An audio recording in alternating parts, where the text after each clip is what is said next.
composition and structure of the atmosphere. So let us start with it. The Earth with its spherical shape is divided into three domains: lithosphere, atmosphere and hydrosphere. These three domains together make up the biosphere. Like matter, these three domains exist in three different states. They occupy space and possess inertia. The lithosphere exists in solid state and the atmosphere in gaseous state, and the hydrosphere in liquid state. Each has a purpose in supporting life on Earth. In gaseous state, the atmosphere is characterized by momentum and pressure. It regulates the heat around us. Let us now discuss the blanket of air that covers the Earth, which is the atmosphere. The blanket of air surrounding the Earth is known as the atmosphere. It exists in several layers around the Earth. These layers become thinner at higher altitudes. Therefore, one finds it difficult to breathe as one goes up. This is because less air is pressing down from above. Half of the total mass of air is found below 5 km, touching the surface of the Earth.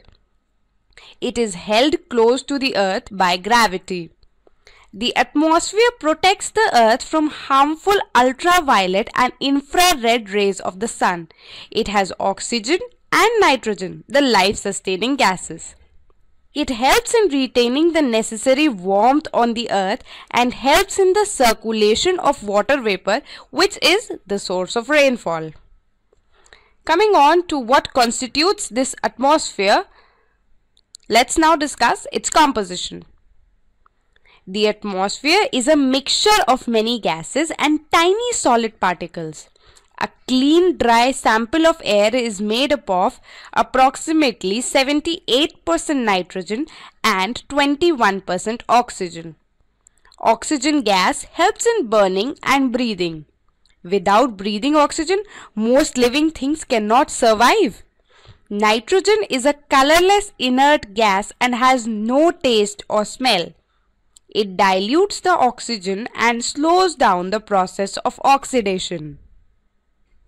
It is essential for all living things, but they cannot use it directly from the atmosphere.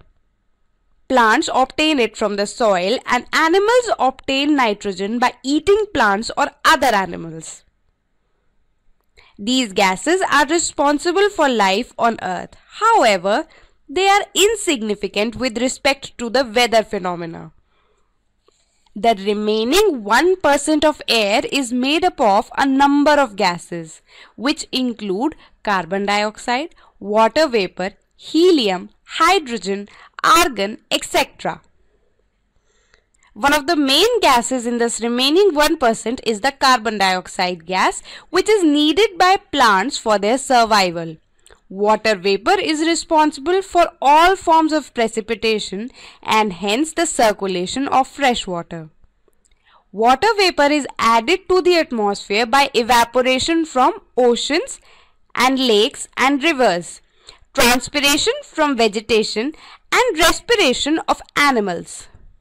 Some parts like pollen from plants, dust from dust storms, ash from meteorites and volcanic eruptions, smoke from fire and salt particles from seas are also present in the lower layer of the atmosphere. These particles act as a nuclei for water vapor to form raindrops around them. They also scatter the sun's radiation during sunrise and sunset. The amount of dust varies from place to place. Now we've learnt about what constitutes the atmosphere. Let us see what are the functions of the atmosphere. In physics, we must have studied that air also has weight and exerts pressure. Being pressed down, it always remains in contact with land and water.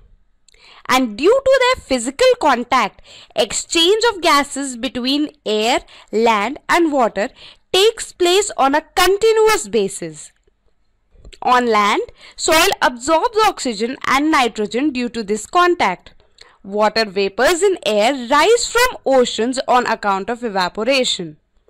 Carbon dioxide in air helps in absorption of heat and keeps the earth warm at night. But excess carbon dioxide accumulation in the atmosphere, which is happening nowadays, can be harmful. You all must be knowing the concept of global warming, which will be discussed afterwards.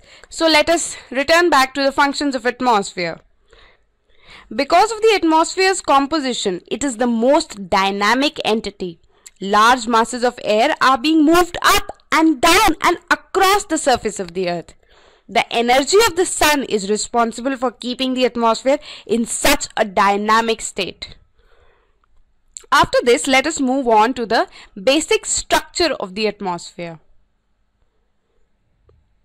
In the atmosphere, there are concentric layers of air, one over the other. Each layer has a different density. The upper layers press down the lower ones, as I have also told you earlier. So, the air of the lower layer is always heavier or denser, while the upper layers are thinner or less dense. In this way, about 90% of the mass of air lies within a height of about 20 kilometers from the surface of the earth. On the basis of the characteristics of the temperature and air pressure, there exist 4 thermal layers of the atmosphere. They are troposphere, stratosphere, mesosphere and thermosphere. You must be wondering about the exosphere on your screens. Well, the thermosphere is divided into ionosphere and exosphere.